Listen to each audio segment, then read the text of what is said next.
guys, it is Miss Renali in again for Miss Renali's class and Miss Curran's class. And today we're going over part 2 of our subject-verb agreement work. All right, so we are in the review portion, our Monday portion.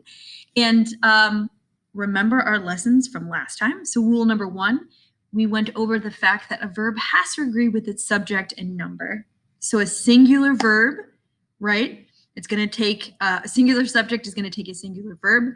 And one kind of like cheat that I always like to remember is that typically, unless the verb is irregular, it's going to have an S on the end. So check it out. The car stays in the garage. Car is un, it is one, and so therefore it is singular. And so our verb stays is going to have an S on the end. If it's a plural subject, it's going to typically not have an S on the end, but it's going to take a plural form of the verb. So the cats, 2, right? Scratch, no S, the couch.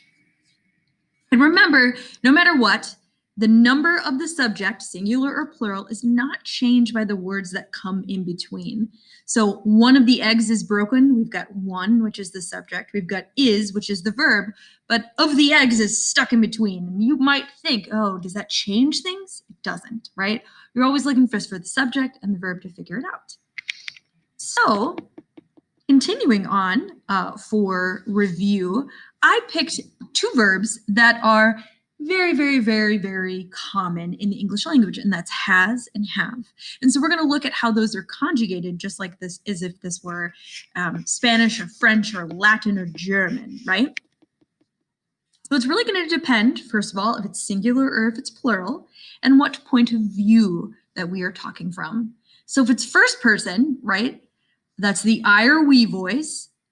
It is going to, if it is singular, it's going to be have or haven't.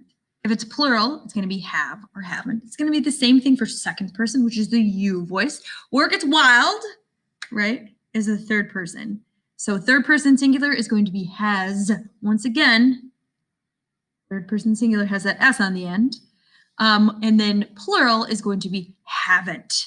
So that's where things get crazy, right? Has versus haven't. And then all past tense forms, they're going to be had or hadn't. All right, that's it for Monday. See you on Tuesday.